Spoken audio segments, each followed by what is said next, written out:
think I probably should call these proceedings to some form of order.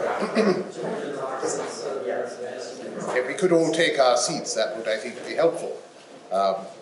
It's a very great pleasure to welcome one and all today, and, of course, our speaker. But it falls to me to open these proceedings, which it's a great pleasure to do, as I have attended a number of the putatively annual Anglo-Catholic Roots conferences, as we used to call them. And it's a special privilege now, of course, to do so in my new role. It's very much part of our vision for the future here that we should make these, in fact, increasingly prominent conferences. And I therefore felt it very important that we press on this year, even though we've not had the time to do so with perhaps the amount of advertising and promotion that we can bring to these proceedings in future years. But we have no small assembly, as you see, and we have brought together remarkable speakers. So it's going to be a very worthwhile conference. But I just want to touch on the wider vision for a moment that we're developing, and of which this conference is an expression. Because we want to think about our current situation and our present times and see how the Advent in particular can once again play its historic role in leading the revival of the Anglo-Catholic movement in the years ahead in North America. And it will again be of great value, as I say, to have gathered this group of experts as we start to make concrete plans for what this will involve, and then look at having them implemented by our new Grafton House initiative. And in saying all of this, I'm mindful that the success achieved by our forebears was not always evident at the time and had much to do with their legacy of academic work and publications, which again is something that we should be keeping in mind for the future. And this makes it apropos that, wearing my other hat, which connects with the Prayer Book Society, represented here by the Anglican Way, of course, and my service there as editor of the New Look Anglican Way, I'm very pleased to be able to welcome members of the Society, the Prayer Book Society, including its chairman, Father Gavin Dunbar, who is with us, and the managing editor, who's sporting his academic robes, I think, as well, to make sure you notice. And then also, we have, of course, my immediate predecessor as editor, Dr. Roberta Baer, here as well. So there's quite a pool of editorial talent. But all of that speaks, I think, to the way in which I think both the Society and we here seek to provide resources for re-establishing, I think, in the wider mind, the intellectual seriousness of Anglicanism. And we, of course, want to have it flavoured here up in the Church of the Advent as Anglo-Catholicism in particular. But given the day upon which we gather, I cannot quite forbear to mention Seabury and the fact that, in the words of one writer, until the War of Independence, Episcopalians or members of the Church of England in the American colonies had no bishops.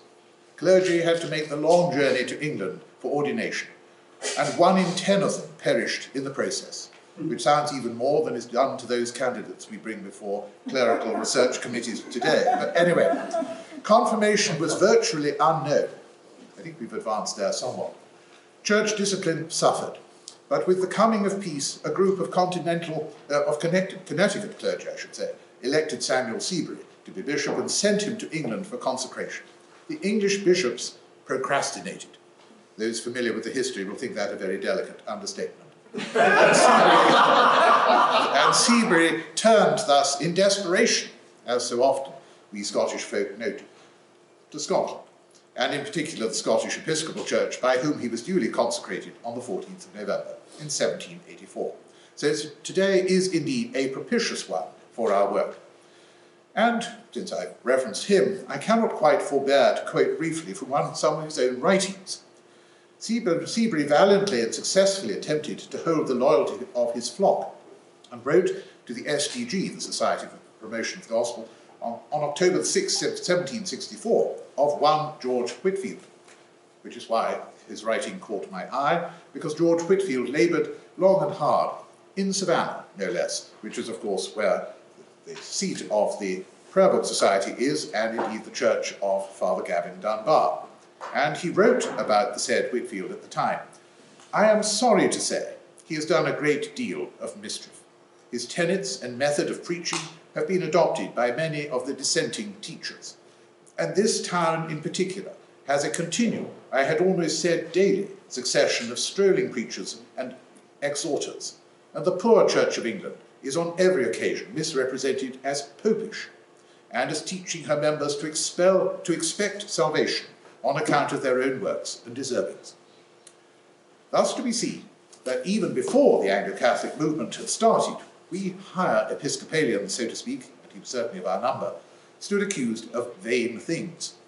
And indeed, subsequently, I suppose, meretricious gaudiness was among the least offensive. But of course, with all that said, I have to say meretricious gaudiness is not a vain fancy.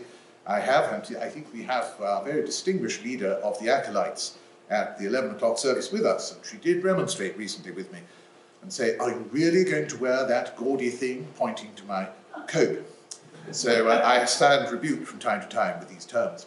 But all of that said, I have at least, I hope, framed what we're having here as our vision of recovering the strength of the Anglo-Catholic vision and the intellectual depth which the Anglican Church brings to it and the Episcopalian Church here in the United States. And we turn to no better a person to introduce the substance of our conference than Bishop Franklin. I'm very pleased indeed that he was able to fit us in, no mean achievement, because he has a very heavy schedule, and this event falls immediately before his diocesan convention. But it is very fitting that he's present, personally, since he was Dean of Berkeley Divinity School during part of my own time at Yale. And remember, Bishop Seabury was a Yale man, of course. But also, it's fitting that we have Dr. Franklin on account of his many publications as an academic and long recognized erudition in the field of church history, and of the Anglo-Catholic movement in particular, both here and in the United States.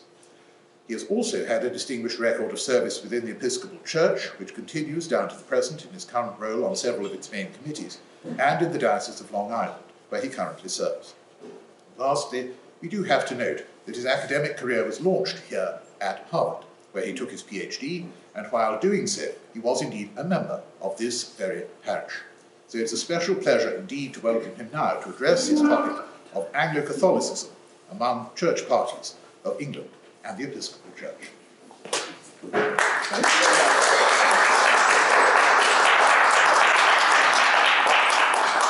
Well, it's a joy to be here and a joy to see an audience. And when you go to speak, you often wonder, is anyone going to show up? And here you are, and so it's wonderful this time of day, this day of the week. And I also ask myself the question, will I show up? Because as your rector will tell you, yesterday about 4 o'clock, I was packing my bag to get ready to take the train this morning at 7 o'clock. And on the WQXR, the New York Times radio station in Manhattan, there was an announcement, the trains are going to be canceled tomorrow because there are fires between New York and New Haven. And as your rector will tell you, I freaked out at that moment. I said, I don't know how I'm going to get there because I don't have a car to drive, too late to take an airplane. I guess I'd have gone that way because I had to be here at about 12:30. So I thought prayer will be the only thing that will help me out. And it led me to contact the person who helped me make my travel arrangements. She beat on the door of Amtrak, so they would tell her what was going to happen, and they said, oh, by the way, we've solved the problem. So at that moment, I was able to tell you I was going to be able to come. Here I am today, and it's just a joy to be here. As your rector mentioned, I've had a long relationship with the Church of the Advent as a parishioner and as a historian. You were my parish when I was a student earning my PhD in the Harvard History Department. And I wrote my undergraduate thesis at Northwestern on Charles Chapman Grafton, whom you see right outside the door. You're talking about the Grafton Initiative. And several things I've done to work with him, and particularly the way in which your first rector, Croswell, was a great teacher to Grafton, taught him the Catholic tradition. And I'm so happy to see again today, Croswell has a bust in your nave, so don't forget that he is there. And then I was interested, I've written about Grafton coming back here to consecrate this church. when he was the Bishop of Fond du Lac. And then I've written about Rev. Adams Cram and his relationship to this church in the 1890s when the building was being completed that influenced his own architecture. And then Charles Henry Brent, who was my predecessor, died in 1929, but Brent was the seventh bishop of Western New York, and he also was at the Advent in the 1890s when he was fired by the Bishop of Western New York for putting candles on the altar. So if you want to look for a martyr to ritualism, there is our own dear Brent. So maybe you can have another initiative called the Brent Initiative. Brent, among other things, was the founder of the Faith and Order movement, which led on to the World Council of Churches. So you have had a collection of very distinguished people who've been produced by this parish. But this afternoon, I want to look at a slightly odd topic, church parties in the church and how church parties relate to understanding the context of Anglo-Catholicism, particularly in the 19th century. And I thought it was an appropriate topic because we've just been through a very historic election, which really very much was about how our secular political parties have been changed in the last 10 years. So it's not just the parties of politics, but it's also the parties of the church that evolved. And the growth of the Anglo-Catholic movement, I think, must be seen within the context of also what was happening with other church parties in the 19th century and in the 20th and 21st century. So church parties sounds like a boring topic, but I think it's really an interesting topic. To one of the leaders I'll discuss in a moment, Charles Simeon, a great evangelical leader, the reality of church parties was regrettable. He said, "Would not anything under heaven be more grateful than to see church parties buried in eternal oblivion and primitive simplicity be restored to the church?" But Simeon was wrong. And the British Prime Minister, Benjamin Disraeli, was right when he said, "Parties in the church have always existed. Parties in the church existed in the primitive church at Jerusalem. Parties in the church existed always in the Church of Rome, and still do. And it would be most wonderful indeed if in England, where party has always been recognized as the most efficient means of conducting public affairs, parties should not be found in the church. For party is organized opinion, and the church needs organized opinion." Parties flourished in the last decades of the 18th and the 19th centuries, a period of political, intellectual, and social ferment, not unlike, we must all admit, our own days. Europe and the United States were convulsed with the American and French revolutions. These years also witnessed the Industrial Revolution and the profound dislocations which industrialization and rapid urbanization brought about. It was a time of religious revivals across Europe and America. These religious revivals, these movements were more than just brilliant comets crossing the night sky and soon vanishing from view. They were embodied in church parties which had a lasting effect and still have a lasting effect on us today. Wedded in this time of revolution, which was so important to what happened. Particularly the Industrial Revolution, which must be seen as important in thinking about the Oxford movement, the Puseyite movement, Anglo-Catholicism. These movements were more than just brilliant comets crossing the night sky and soon vanishing from view. They were embodied in church parties that had these lasting effects. First, the Low Church Evangelical Party represented a new emphasis on the spiritual transformation of the individual by conversion. Second, the High Church Anglo-Catholic Party promoted new efforts to recover the Catholic and the apostolic patrimony of Anglicanism. And three, a smattering of liberals also called for a more inclusive and modernized third party. And they were forerunners of what in 1853 the Edinburgh Review named a party building, quote, "a church not high or low but broad." These liberals made up the broad church party. Let's begin with the evangelical party. And it seems probably odd to talk about evangelicalism at an occasion when Anglo-Catholics are meeting, but we have to think about the power of the evangelicals as part of the context in which the Oxford movement began, and the party in which this revival of Anglo-Catholicism began. So let's think a little bit about the evangelical movement for a minute. And also it's an important topic, I think, for today and for discussion, because we know that even in this last election in the United States, clearly the evangelicals were a mighty political force in United States politics, which made an impact, I think, on the outcome of this election. So what are the origins of this evangelical movement? The term evangelical is used in two senses with reference to England and the United States. First, it refers to the complex of movements and denominations that grew out of the evangelical revival of the 18th century. Second, in a narrow sense, it denotes one part of that movement, the rise of the evangelical party within the Church of England, a powerful force, a mighty force, and with its emphasis on the spiritual transformation of the individual by conversion, and then the serious Christian life resulting from this. The new element here is emphasis on personal experience, the awakening to grace and personal commitment to Jesus Christ. Evangelicalism found a home in the Church of England, and this gave it its widest diffusion around the world.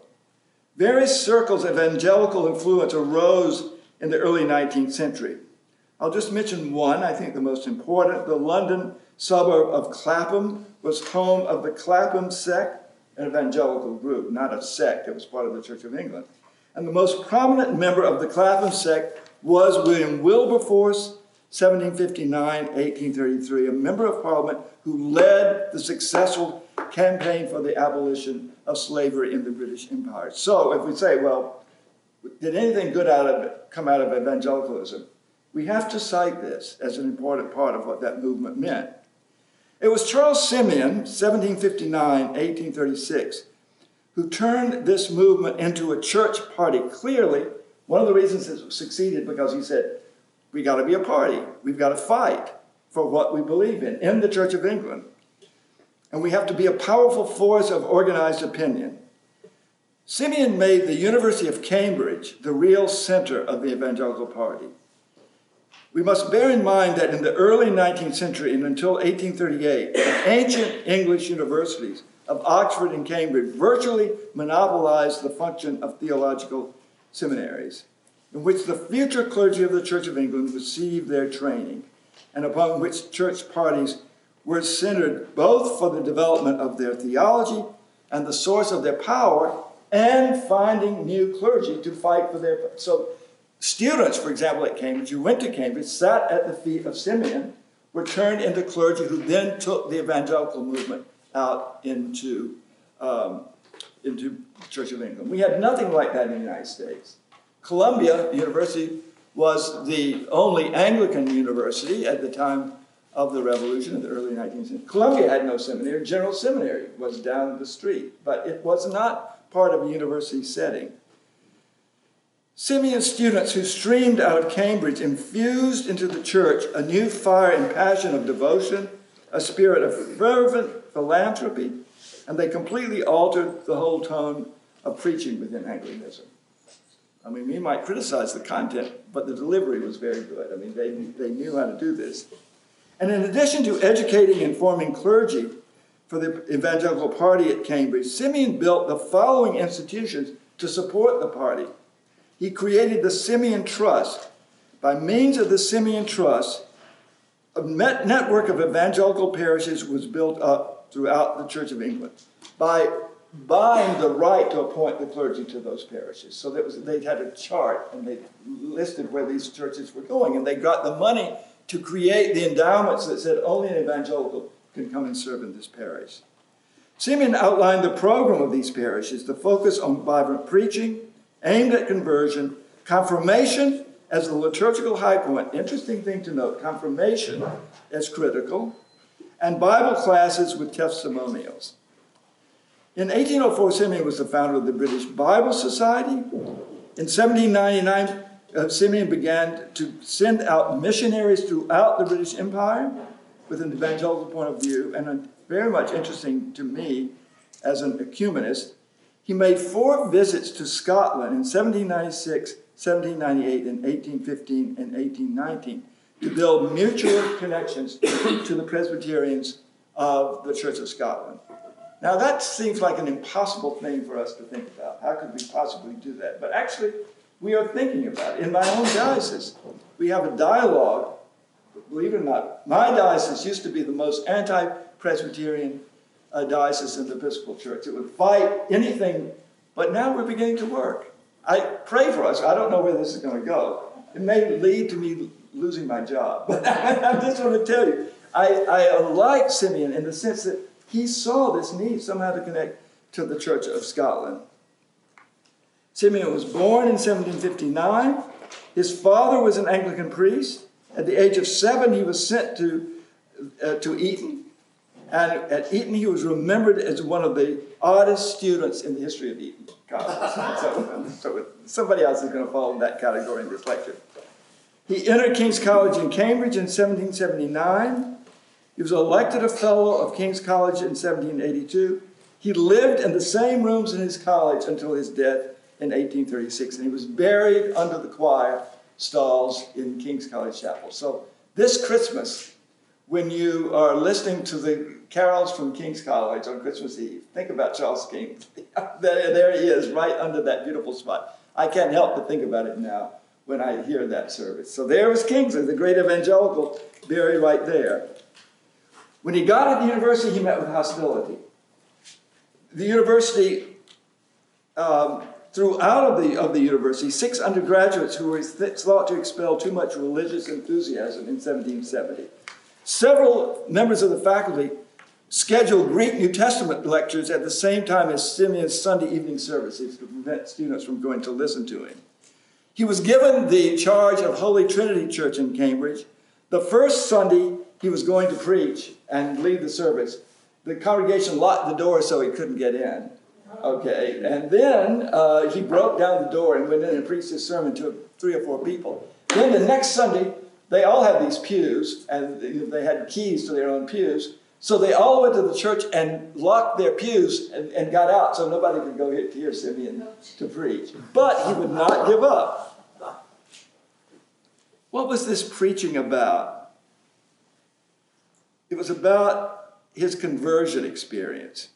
This conversion experience became the heart of Simeon's impassioned preaching in thousands of sermons, and the people in Holy Trinity simply got tired of it. They said, we want to hear about something else. But he did have a conversion experience. In 1779, under the rules of the universities, you had to be an Anglican to be a member of the Church of England, to be in Oxford or Cambridge, and you proved that by on Easter morning receiving Holy Communion when you were a freshman. And so he prepared very carefully for this. He prayed, he read the Bible, and as he received Holy Communion, he had his profound conversion. Not like Wesley, who had a different sort of conversion. Now, as Anglo-Catholics, we should think about it. It was at the altar that he had this sense that his life was turned around. His life was transformed at that moment. And he never stopped talking about it until he died in 1836. Simeon's discussion of conversion was always in the context of baptismal theology. He wrote, "Baptism is a change of state, for by it we become entitled to all the blessings of God's covenant. But the change which the scriptures call the new birth does not of necessity accompany this sacred ordinance." You hear what I'm saying?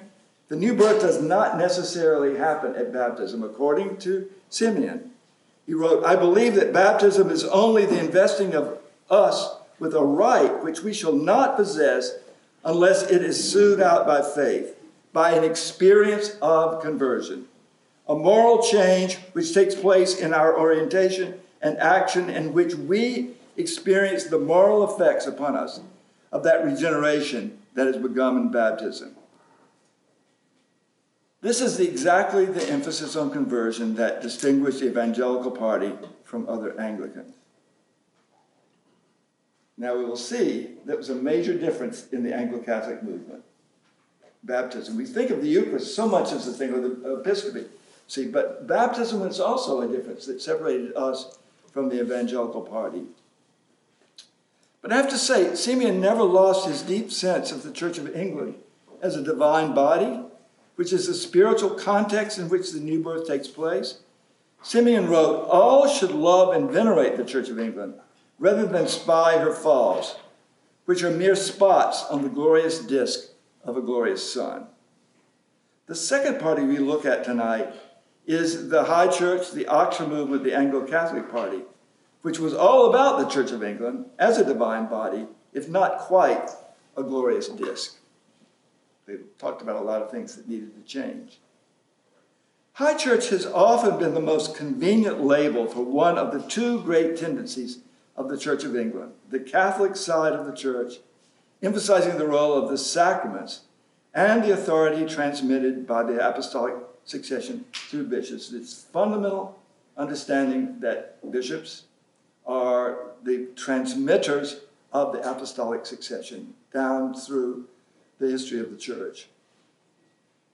However, this party had a virtual rebirth in the 1830s at the University of Oxford, and this rebirth was known as the Oxford movement. The Oxford movement burst on the Church of England with a passionate and disruptive force in 1833, sounding a trumpet blast which could not be ignored. This party responded to the conscious and unconscious fears about whether the Church would survive at all these new conditions of the 19th century, industrialization, urbanization. In 1830, an English bishop's palace had been burned down by a mob. In 1833, the British government abolished 10 dioceses of the Anglican and Established Church of Ireland. So we, in the Episcopal Church, we wring our hands all the time these days, looking at statistics, thinking about what's happening. Will the Episcopal Church survive? That's exactly the context in which the Oxford movement grew up. People were afraid that Christianity would survive these new forces and these new challenges, like the evangelical revival. I just have to say that honestly. At first, at the center of this party was a man of true genius, John Henry Newman, 1801 to 1890. From September 1833, Newman, a fellow of Oxford's Oriel College, Newman fashioned the movement's tracts for the times, into instruments of a second and Catholic reformation of the Church. Because of these incisive tracts, which started out being about 11 or 12 pages long, they grew much larger, which came out until 1841, the movement was also called Tractarian. So what this movement was creating tracts that said, what is the apostolic succession? He explained it. What is baptism? He explained it. What is the Holy Eucharist? They were short, and younger students at Oxford who were now part of the Oxford movement, the Tractarian movement, would ride on horseback through England, leaving these pamphlets on people's doorsteps. It's like not unlike the election we just had. People knocked on doors. People would knock on doors and say, would you like to understand a Catholic understanding of Anglican? I'm not making this up. It was really, it got people excited. It got people out there trying to share. We ought to think about that. How do we do that ourselves? Share this way in which we understand what Anglicanism is. The whole point of this was to understand the ancient Catholic and Apostolic Church as an authoritative force in society. Then came a sudden shock. Newman's self-imposed retreat, first from the University of Oxford in 1843, and then in 1845, his departure from the Church of England into the Roman Catholic Church led to a crisis. But the drama of the Oxford movement did not end with Newman's departure. Here we are tonight, who are still part of that heritage, which didn't stop with what Newman did. We didn't all go into the Roman Catholic Church. For in the years after 1845, the Oxford moved progressively out of Oxford, developing new nuclei in London and in the new industrial cities of the north, like Leeds. And what was the year this church was founded? 1844. So think about that. Advent goes back all the way to that period right before 1845. It was an example, Advent was an example of going, you started out, obviously, not in this great church, but in an upper room somewhere. but you started out doing that. That was beginning to happen. What you did was beginning to happen all over England as people began to grasp on to Anglo-Catholicism. So the Oxford Tractarian phase ended in 1845, but not the movement itself. An Oxford professor, Edward Bouverie Pusey, 1800 to 1882, Pusey assumed the leadership of the movement, and most of his followers were no longer in the university, but out in the parishes or here in Boston, in your church. Oxford produced doctrine. Parishes engaged in worship. In Anglo-Catholic hands, this meant an emphasis on the elements of ritual. Solemn, fully vestmented, often elaborate ritual over time was developed in the 19th century, certainly here. The Anglo-Catholic insight was threefold, the threefold nature of Christianity. Christianity as doctrine, Christianity as institution, Christianity as worship. E.B. Pusey, the shy Regius Professor of Hebrew at Oxford, shaped the religious conscience of the lives of Oxford students and parish clergy throughout the land for more than 50 years after 1845. Pusey endured great personal loss, persecution, but he continued to fight for the Catholic Anglicanism, which he felt was the true identity of this church. His devotion to parish life imbued his allies with the courage to practice Anglican Catholic piety in the parishes, in industrial districts, in slum districts, as well as the churches of the wealthy. And this is very important to me, that Pusey, the leader, Newman was a theologian, a great dude, but Pusey was a pastor. Pusey was a man who sought to build parishes. Pusey was the person who saw the parish, like this parish, to be the future of this movement. It was not just a university movement. And Pusey began his life as a model of country respectability, the younger son of minor aristocrats. And like Simeon, he went to Eton also. He also got the award as oddest student at Eton, so I think that's stretching it a little bit, but I think it's true. He was kind of an odd fellow.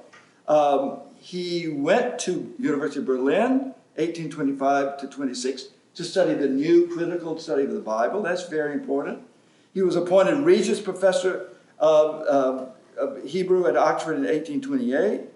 And that year he married Maria Barker, a beautiful daughter of evangelical aristocrats. Maria Barker experienced spiritual anguish because she never had the experience of conversion, and so she thought she might be going to hell. This led Pusey to write his most important tract, tracts 67, 68, and 69, which happens to be 400 pages long. So, I mean, you can see what happened to the Oxford movement. It was no longer stuff you could throw on people's front door. And it was also, I mean, Pusey, go look and see how he wrote. I mean, he was a great theologian, but it doesn't exactly win you immediately to Anglo-Catholicism, but it was about baptism. Again, what I'm trying to say in this lecture, baptism is so important. We talk a lot as Anglo-Catholics about the Eucharist. We talk a lot about the apostolic succession, but baptism was key to their understanding of what baptism, and I think we have to recapture that in some way. Pusey's treatise on baptism changed the direction of the tracts of the time, because he used it as a sort of an assault on what the evangelicals were saying. The evangelical notion that holiness of life begins with conversion deeply distressed Pusey. Conversion of life is not the beginning of holiness. Holiness begins in baptism. The sacraments beginning with baptism are the proper instrument of God's salvific activity. So we are a sacramental church. At every phase, the sacraments are bringing God's grace to us in a variety of different ways. The gift of regeneration, to be born again in baptism, is a free, independent gift of God which flows from the incarnation.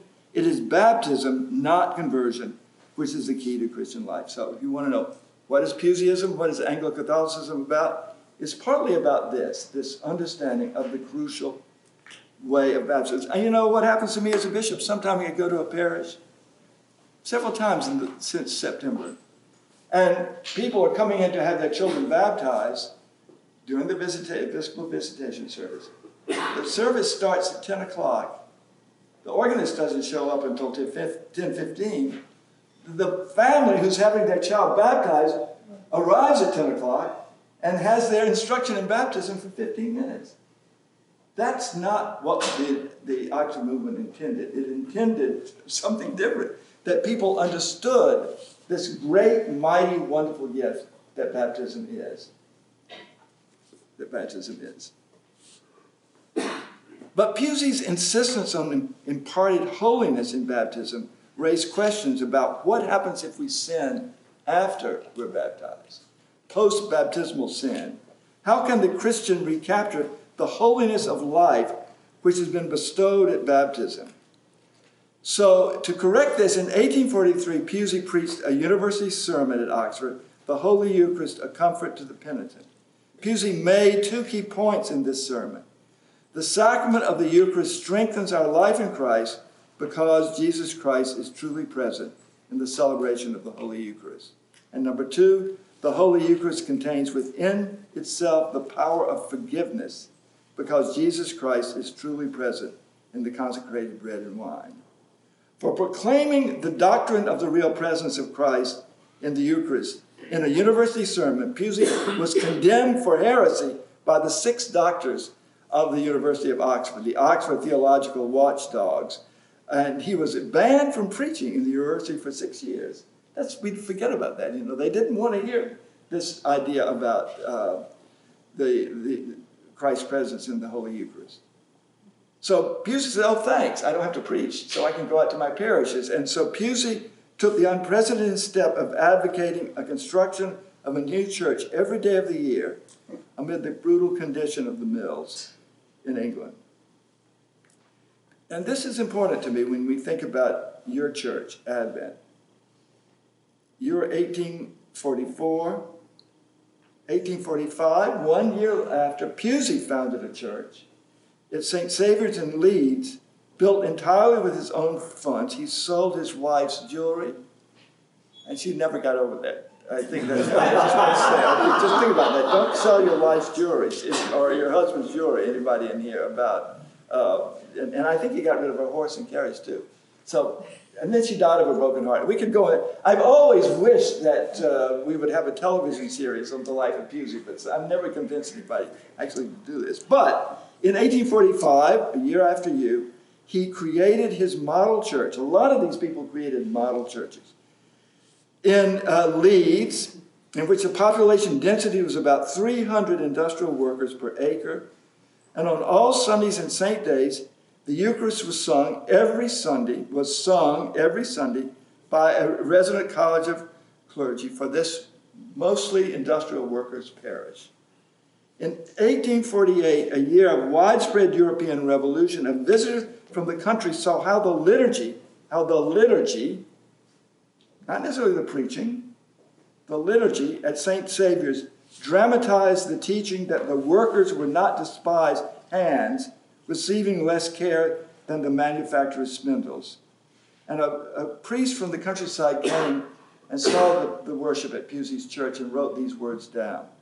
Quote, a poor woman and her children were baptized during the Eucharist. All the clergy and all the choir made a procession too and stood around the font with them.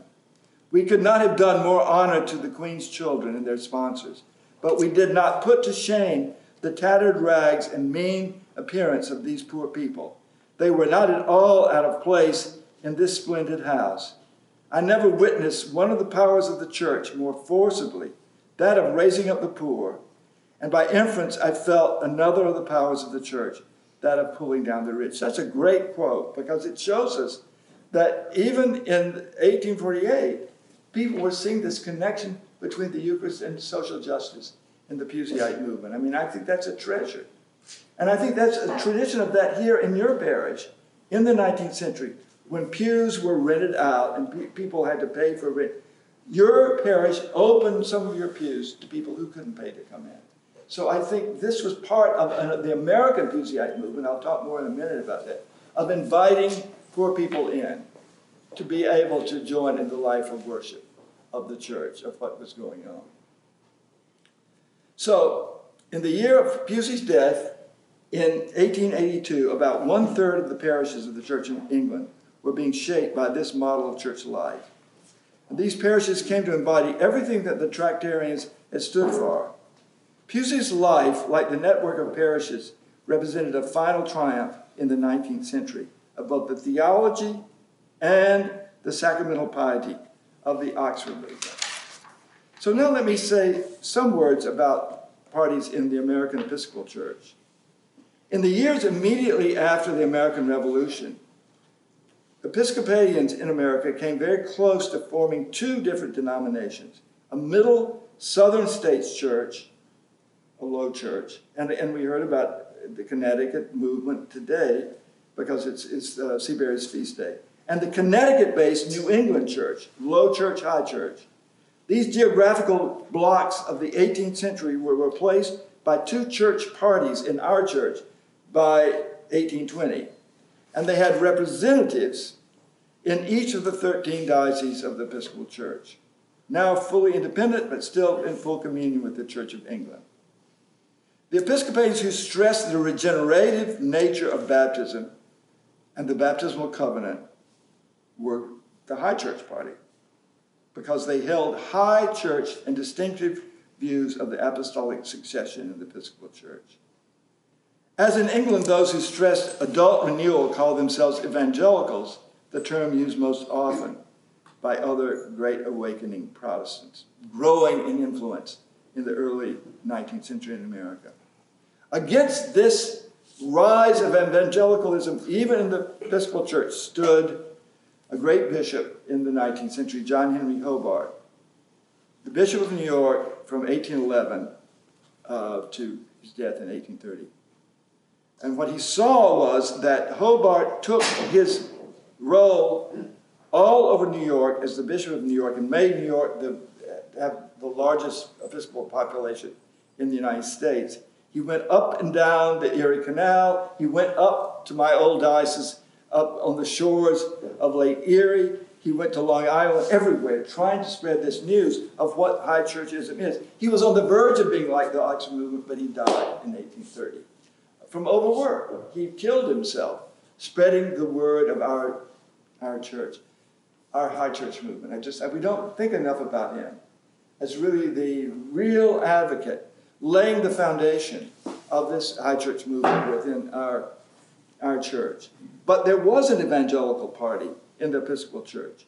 It was focused on Washington. How interesting. Washington, D.C. became the center of the high church party, of the low church party, and New York the center of the high church party. Massachusetts was a little bit evangelical, more than a little bit. But here you were, the bastion of it. These people leading this movement in the Washington area in the South placed their stress on the importance of conversion experience. You know that already. And so General Seminary was founded in 1817 to be the high church seminary. Virginia Seminary was founded in 1823 to be the low church seminary. So again, we had these two, it's like Oxford and Cambridge, these two rival seminaries. You know, the great irony of church history is that I taught at General in the 1990s, and even then, our great enemy and rivals were Virginia Seminary. Guess what? Virginia Seminary now owns General Seminary. Do you know that? I mean, let's explain how this happened, but it did happen. So our old enemies have now been conquered. Bishop Hobart is turning over in his grave right now, I think. Anyway, I'm digressing what I should be talking about. But the high church, there was this high, general, low BTS. The evangelicals had a party leader. His name was Charles McIlvaine, 1799 to 1873. He created a model American evangelical church in, of all places, Brooklyn, New York. You don't think usually of Brooklyn as the center of high churchism, of low churchism. It is St. Anne's Church, the oldest church in the Diocese of Long Island. Now, then it was part of the Diocese of New York. But he invited lots of young professionals who were moving into Manhattan and to Brooklyn. 2,000 young people joined his church in the late 1820s. And he expanded exactly what had been done by Charles Simeon in Cambridge to Brooklyn. Isn't this hard to believe? I'm not just making this up. This really did happen. And what did that church and its program look like? Preaching conversion, Bible study, asking people to tell their story of their faith, signing an oath in which you express your belief in Christian doctrines, and then being confirmed. But the purpose of that church was, it sounds like evangelical churches today, to get people to come into the church through something that created this conversion experience. And Hobart did this, to be truthful to you. Hobart came and did confirmations. And there were revival meetings, and Hobart would come to those as well. But he was obviously trying to bring, he thought, the evangelism more into his high church movement. So he began to use, he had his own little tracts he put around. And the title of one of them was Evangelical Truth and Apostolic Order. He said, that is what the Episcopal Church stands for. I think that was a wonderful scheme that he had to say, let's think of repurposing that someday. McIlvaine then went on to be the Bishop of Ohio, and he set as his goal, and now as a bishop in the Episcopal Church House of Bishops, to do the following things for the evangelical party. And one was to ensure that one half of the House of Bishops of the Episcopal Church were evangelical bishops. Number two, achieving the goal of getting more than 1/3 of all Episcopal clergy to attest to evangelical principles. And number three, in 1840, he launched a campaign to destroy any possible impact of the Oxford movement and Anglo-Catholicism on the Episcopal Church. Can you believe that? I feel embarrassed to have to tell these stories, but it's really true. And what was this? This was, at the same time, the country was divided over slavery. The 1840s, 1850s were also a time in which our church was divided in kind of a vicious struggle between these two parties. And the way it was borne out is that both sides did this, but I think mostly the evangelical side. They found some way to find sort of sexual or financial problems done by high church Anglo-Catholic bishops. And the person they zeroed in on was Bishop Onderdonk, who was the successor of Bishop Hobart, who carried on Hobart's work, but unfortunately, he had the habit of going to the lunch after the Episcopal visitation of a parish in his own little carriage, often with the wife of the rector, and putting his arm around her, and maybe some other things happened at the same time. And so the evangelicals found out about that, and they went after him, and ultimately he was removed as the Bishop of New York. So we're going to have, this is about my television series I want to create something. But I think, but this is what the background of all this is what was being said at this time.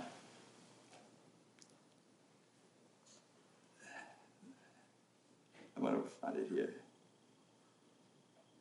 Quickly, General Seminary became the port of entry for the tracts and a decisive force for the tracts in America. But the evangelicals saw this as a fight against the truths of the American people. Catholicism being connected to something which is understood as anti-American. And so a number of bishops were ultimately removed from office by this action of the evangelicals fighting them. But the Anglo-Catholic movement refused to stop building parishes like this one, which were outposts for the Anglo-Catholic movement and the Oxford movement. Let me describe just one, which again is very much like your church. Founded in 1848, the Church of a creative man, Dr. Houghton. The Church of the Transfiguration in Manhattan, founded in 1848, also known as the Little Church Around the Corner, now almost 180 years old. Following Pusey's pattern completely, this church focused on the celebration of the Holy Eucharist on every Sunday as the heart of Christian life, inviting African Americans to come to the church and to be baptized in the church. Behind the baptismal font was a stained glass window of the baptism by Philip of the Ethiopian eunuch.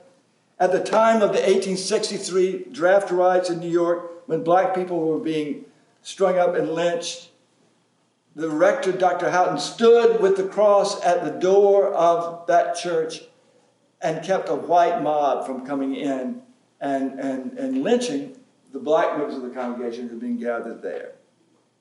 Baptism, the Holy Eucharist, the apostolic succession, and bishops, but also the church of welcoming to all people. And the church came to be known as the Little Church Around the Corner. And that you may have known the story. That's because in 1871, an actor died who Broadway was down close to 29th Street in those days, the Broadway shows, where the church was located. So a friend of his went to a fancy Episcopal church close to Madison Square Garden and said, "Would you bury my friend who died?" And the rector of the fancy church said, "No, I don't think I can do that. But there's a little church around the corner where they do that sort of thing." And this guy, George Holland, took his friend, Joseph Jefferson, to the little church around the corner, and the funeral was there. And this became a great story in the United States, and there are songs called The Little Church Around the Corner. Thousands of people through the years have come there for weddings. There's a famous story of the actress going to church there on Christmas Eve, and somebody with incense came down the aisle, and she said, "Honey, I love your dress, but it's about to catch on fire from that because your purse is on fire." So all these actors were there. Through the years, all these actors have been coming there.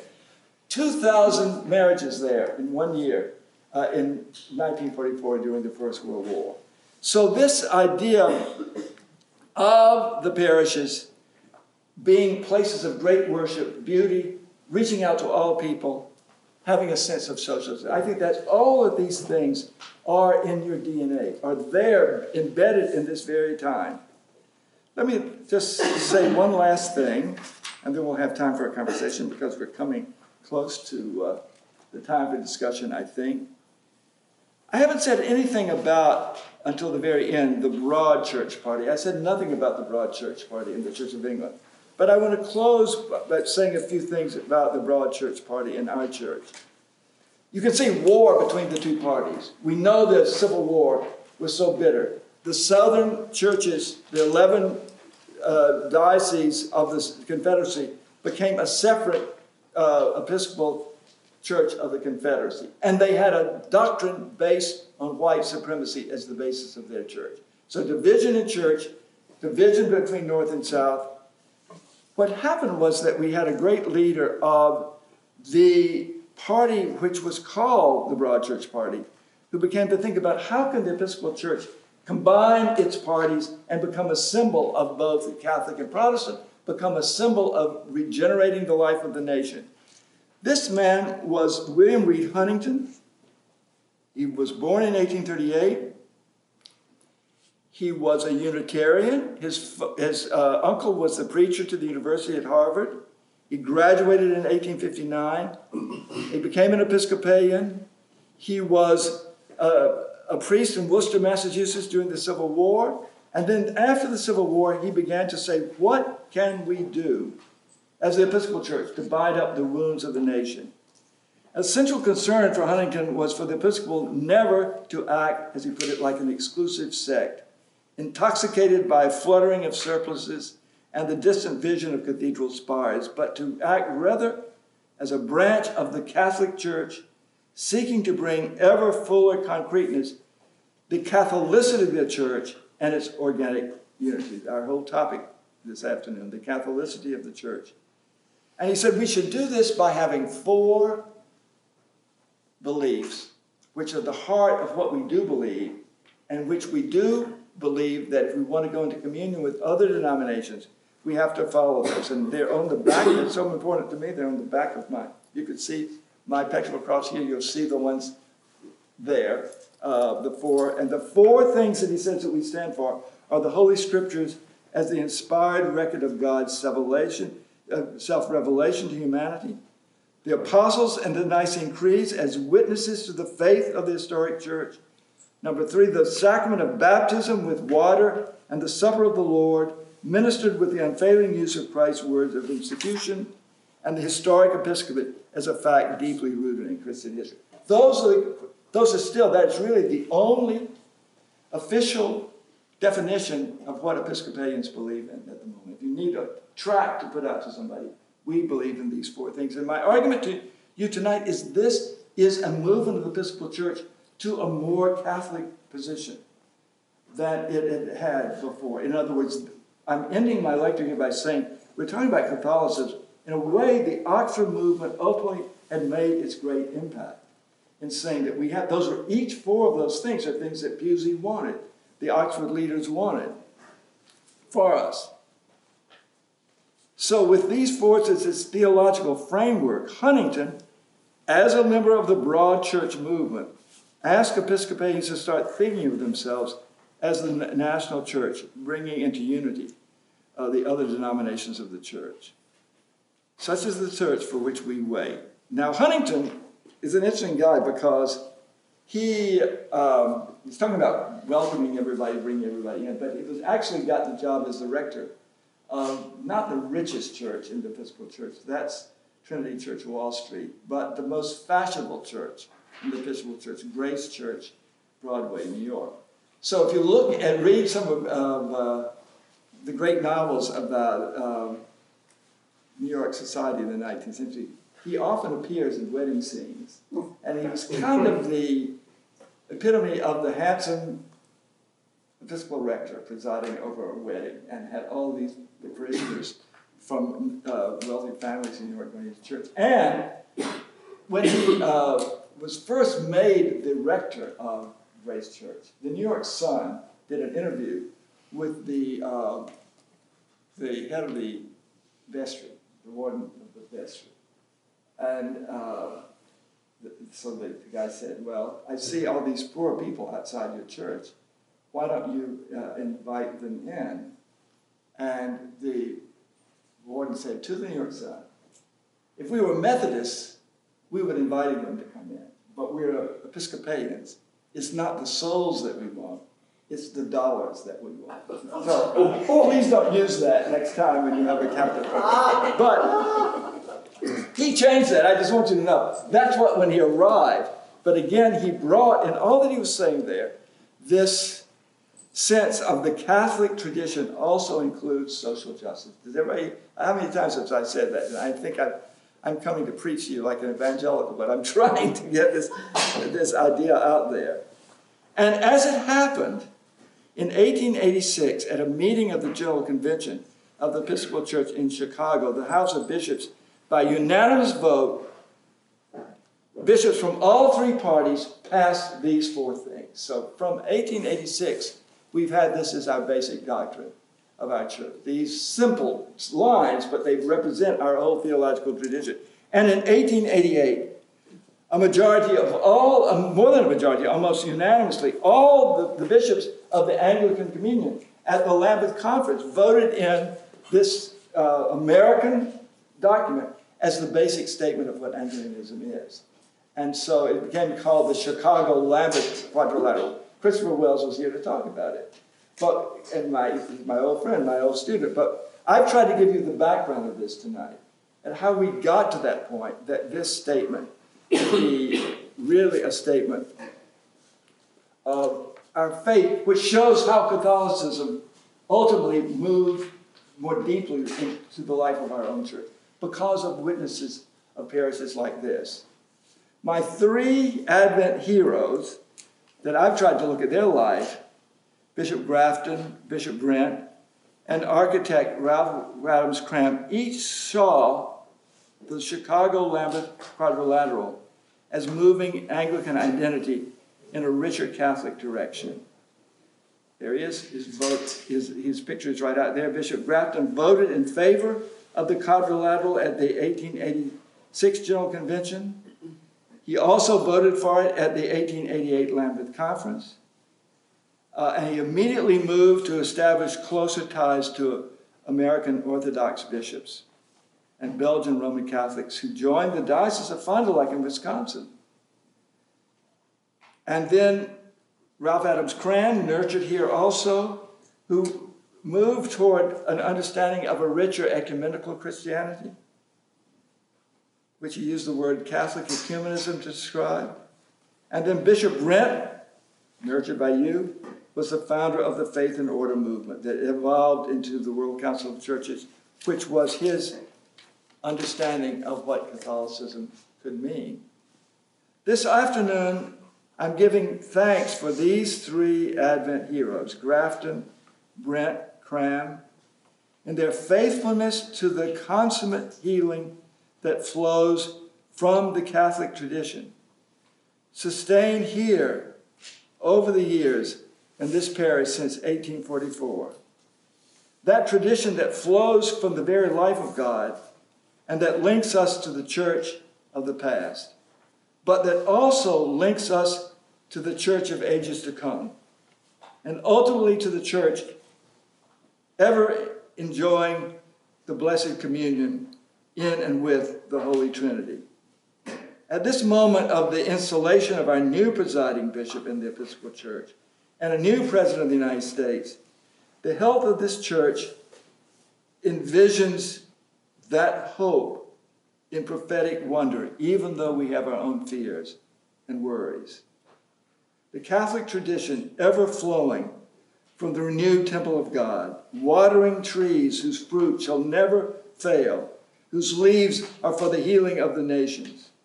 Thanks be to God for this zeal to further this beloved tradition that has now been passed on to us and is at the very life of the Church of the Advent. Thank you very much.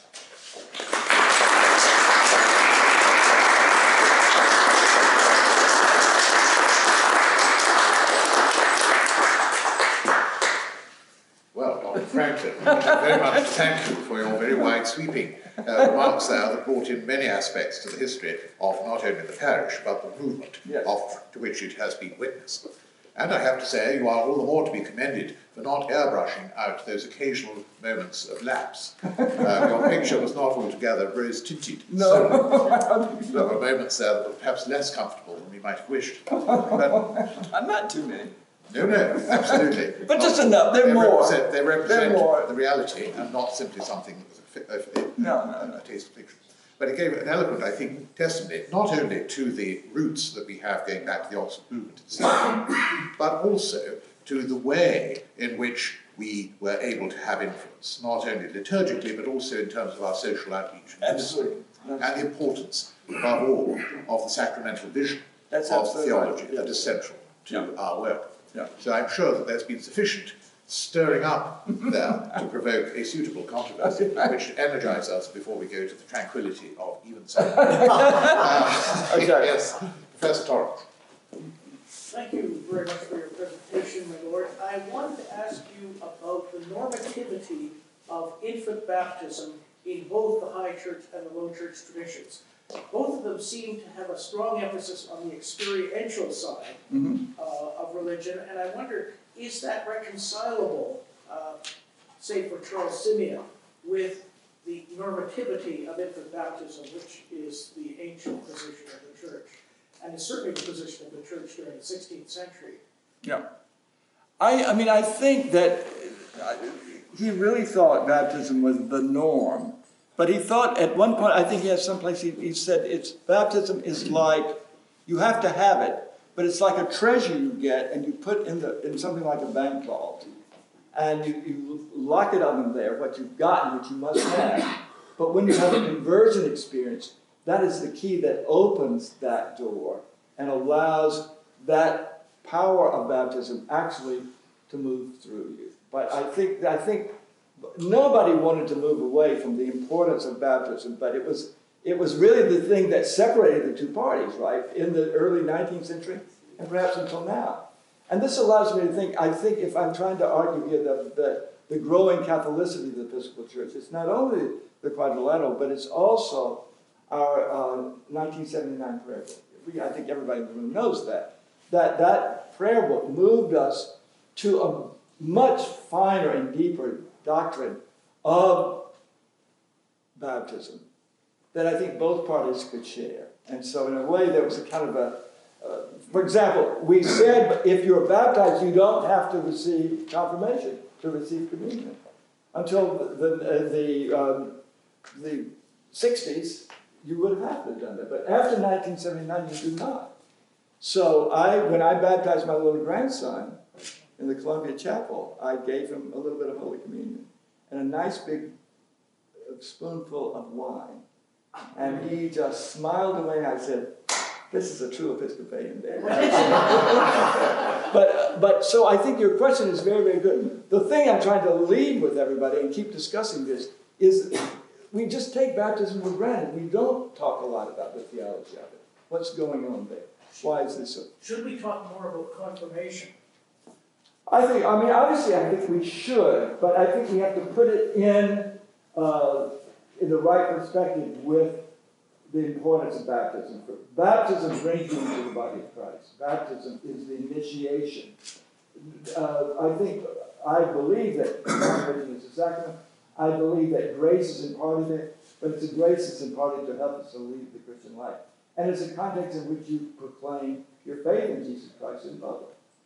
So it's not, I would fight to get rid of it. Some people want to get rid of it. It's kind of a useless thing. Richard Hooker maintains that with infants, the very lack of the intelligibility of what's happening to them is the whole point of baptism, because it's passive justification. Yeah, yes. And this is doctrinally very important. Yes. That there is no experience on the part of the receiving infant. No. Even though my little grandson seemed to like the wine, that's not the experience that's supposed to happen. There's no real experience that's going on, except grace is coming into this person and full initiation in God's body.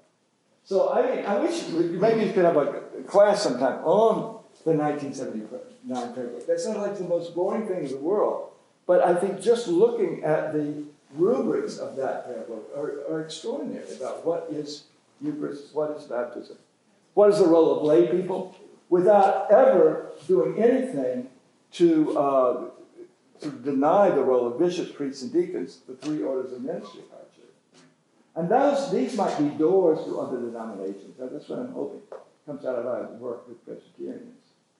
The Queen died a Presbyterian, by the way. She was in Balmoral. I'm going to use that. I'm going to use that. I know I'm going to be attacked at our convention starting tomorrow. I'm thinking about Huntington and Ralph Adams Cram both came from Unitarian background. That's absolutely right. Other than being from Boston, what should we make of this? That I think they saw, both of them had an experience, each one of them had an experience crammed in Rome during a Roman Catholic Christmas Eve service, in which he felt himself converted to a Catholic faith. I mean, Douglas Tucci in his book about Cram says this. So he was saying, what I'm trying to argue, this is Catholicism they're talking about.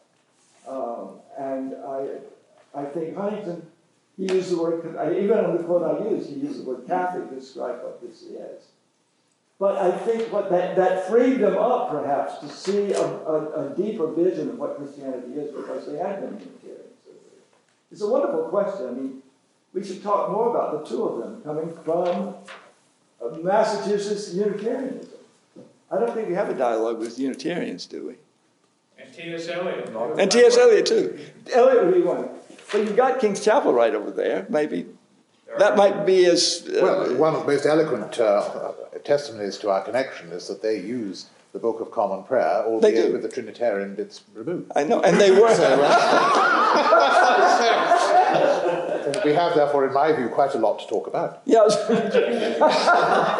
mean, I think that you should do that. That would be like our diocese talking to Presbyterians, the Church of the Advent talking to Kings, and started King's Chapel, because they were once an Anglican church, right?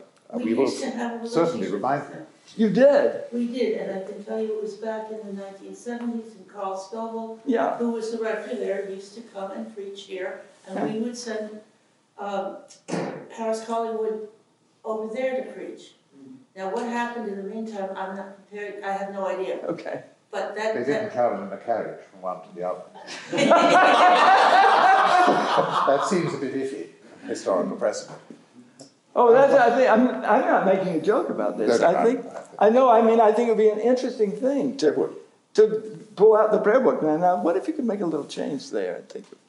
Well, one of our things we are thinking about is whether the choir might go hither and yon. We're probably going to have the choir going over to the Cambridge site, and we are thinking of having the choir visit one or two other congregations. So for them to actually visit that church would be very fitting, and we're more than happy to have their choir come here. And the reason this is so important, because we're at a moment of division. Everybody in the room knows that.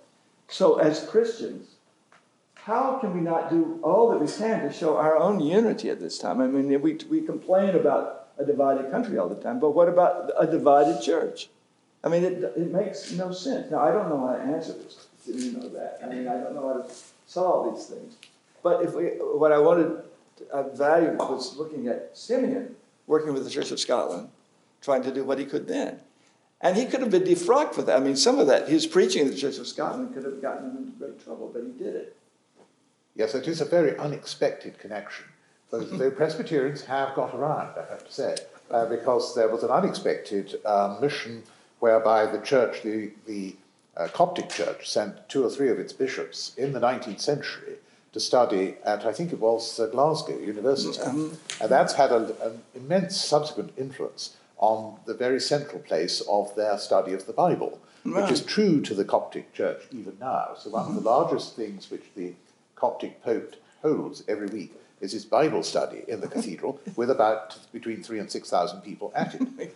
And there's a sense in which that's a Presbyterian legacy. So it's interesting to hear of the other legacies. Well, we should collect them. I mean, it would help us in Long Island if you sent some things to us. Well, that's interesting. And certainly we were going to have, actually, one of our conferences, he may yet come, the Coptic Archbishop of London, who would be a very good person to speak to some of that. Yeah, wouldn't that be interesting? Well, invite me back when you do that. I'll hope the train will run. Do not be all, but I think Father David, and I'm quite sure that the president of the Prayer Book Society would have some very helpful reflections on your thought about the prayer book. The question. Normally my questions, I don't formulate them until 24 hours after digesting it all. But your talk was very, very good at recalling a lot of historical details for me. And it actually connected with an excerpt that I have recorded here from one of our histories that I believe I put in an email to Mr. Gerhard once.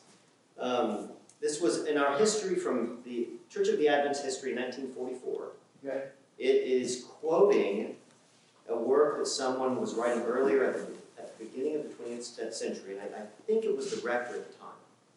I'd have to look at that, so forgive me for not having the full citation, but here's what this says. The earlier evangelical revival recaptured the prophetic tradition, whereas the Catholic revival recovered the priestly. In Catholicism alone, these 2 valid Christian traditions are united. Oh, that's very good. It actually goes on, if you wanted to look at our history. It's a whole paragraph, and he unpacks this a bit. But I guess to put it to you, there's a lot already there to comment on. Yeah.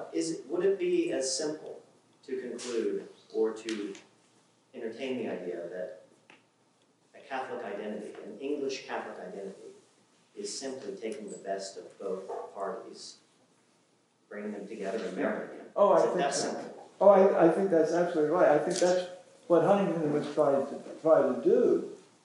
And I think he felt the tragedy of the Civil War, the disunity of the Civil War, the bloodshed of the Civil War, impelled us to have to do that. Again, it's not unlike what we feel right now, a divided country. What can we do? He thought, again, if the churches don't do it, and yet he put it in this Catholic framework. And could that be his Unitarian, whatever the connection of Unitarianism, Catholicism? it allowed him to put that framework around it. I mean, all of the people we've talked about tonight, we could have a whole lecture on every one of them, I think, in terms of how the ecumenical dimensions of what they were trying to do. And I think Pusey, of course, wanted to connect to the Roman Church. I mean, he had these various letters that he wrote, ultimately hoping that we could move, and his party was interested very much in Rome. We were moving closer to Rome, as you all know, until the ordination of women, ordination of gay people, but we had moved very closely. So we must not give up on our proclaiming our holding forth the Catholic tradition. I don't think you ever will give that up, will you? I certainly hope not. But that's a wonderful quote. I appreciate so much for having this. I'll send you the full Send it. reference. Send it. I would very, very much like to have the whole thing. Who else has thought about it? Obviously, they did that in 1944 because that was the 100th anniversary of the parish, and they were trying to look at that. I'm sure we still have other questions. Yes. Yes, Peter. I am very new to this church for only a couple of years, and my hearing is not that good, so I may not have missed everything. But the title Anglo-Catholicism among the church parties of the Church of England and the Episcopal Church, I didn't quite grasp what the names were of these parties, how you define the parties. Okay. I probably said that, but I may not have picked it up. I tried to do that at the very beginning. The evangelical party, Yeah. the important that you need to have a conversion experience, not just baptism. The Anglo-Catholic party, you need to revive the Catholic tradition of the church, meaning above all the role of baptism as being regeneration, the presence of Christ in the Holy Eucharist, and bishops as the symbols who pass on the apostolic tradition of the church. The broad church party, again, I didn't say too much about the broad church, but the broad church using science, using the historical method in understanding the Scripture, and social justice. So each one had three things. Each party had three things. So I hope that's sort of clear. But the richness of trying to bring all three together is a wonderful thing, I think. And, in a way about the broad church party, Boston, really, New England was the center of the broad church party in the Episcopal Church in the 19th century. Phillips Brooks down the street, the seminary in Cambridge, whatever the name was in those days, ETS, the Episcopal Theological School. And we could go on, but you were the middle of that. But you could almost think about you were the middle of Anglo-Catholicism, you had evangelical churches, and you had broad churches in Massachusetts. No wonder that Huntington saw a way of perhaps trying to bring these together. Yeah. Thank you so much for the paper. It was, for me, my entire introduction to Anglo-Catholicism. And so I would think I'd have a very broad question, but actually quite narrow. It sounded like you made reference to what might have been a 20th century dispute between a couple seminaries over what sounded like an exegetical methodology question. Yeah. It's of particular interest to me. Could you say a bit more about that? What I was trying to say about the Hobart, John Henry Hobart, who led the high church tradition, founded the General Theological Seminary to be the seminary of the Episcopal Church, but it was a high church seminary, teaching the three things I've been talking about, high church.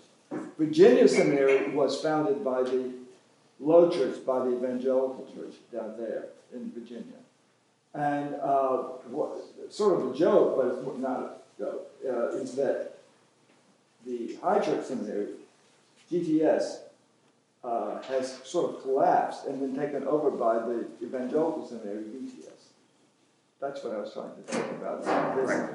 But in a way, you could say maybe that's coming together. Both, I mean, they're not really that different anymore. I mean, in the days that I taught there, they had a basketball team. They had basketball teams. They did all that. They don't do that anymore. That's really done to that point. So I hope that helps explain. That's why I talked about the seminaries. But the seminaries, many people in the room remember that. The seminaries stood for one of these parties in the Episcopal Church. Cambridge, broad church. The Shelter House, Anglo-Catholic. Virginia, evangelical. And And the Berkeley Divinity School, we really just stood for the truth. That's right. Well, that's an interesting question. What was Berkeley? Was it which party? It was very important in reforming the liturgy, but that's a whole other topic. For Yes, tonight. well, we had very distinguished participants. Yeah. Boone Porter was with us right back then. Of course, But he hasn't given a lecture here because he's in heaven. No, but he was with us at the time. Yeah, of course he was. He was. At that point, he moved on to forestry studies. But anyway, which somewhat of a... Yeah, I suppose he felt he'd completed his work on the treble. yeah. Any further questions? So you are inching towards point one. I have one more question. Okay. You mentioned Wilberforce several times, and Wilberforce is an incredible figure. He's hardly known in the United States, even though they know him. And yet he was so important. But he kept his faith. He kept. But many people have used the idea of anti slavery going away from Christianity. And so, how is it possible that they managed to do that in UK? And here is the name is hardly known, yet Wilberforce is a powerful name in the whole history of theology as well as freedom. Well, I would say he used the connection of church and state in England.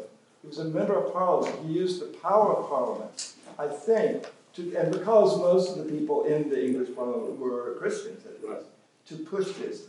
In the United States, we have North and South, who in many ways still are a divided country over there. We have a group, a powerful, large group of people who certainly in the 1860s thought slavery was not a sin. And they fought a war about it. That shows you how different those were. So I think the English situation was different from the American situation, where you had people who had bought slaves and were afraid that they would be economically ruined, as they were, but for a higher thing.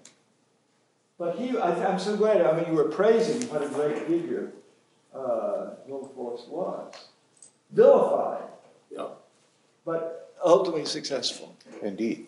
And that's a wider lesson for us, I would suggest, in this movement. Oh, yes? I know that the Director of Music has taken on the rather onerous thought that I should practice with him for the evensong, in the hope, vain as it is, that I might improve. In the meantime, we can all have refreshments. But I do want to express very fully our gratitude to you for enlightening not merely the history, the fundamental role of this parish, centuries it has been in the history of the Anglo-Catholic movement, but also, I think, all those asides bringing in individual characters, the specifics of movements that were in play, which provided the wider context within which that work of this parish and the Anglo-Catholic movement went forward. Yes. And of course, you brought it all together in the wider, more ecumenical umbrella by referencing the importance of the evangelical truth with apostolic order as being a uniting theme, which we can use for the future. Yes. So I do want to commend you for opening in such a very splendid way the theme of the conference, which will go forward tomorrow. I know you have very pressing obligations tomorrow that will take away from us, but it sounds as though there's much occasion that we can have to look at some of the material again with the benefit of your insights in the future. And in the meantime, I express the hope that the congregation of Poets here gathered will express our gratitude in the usual way. Thank you very much.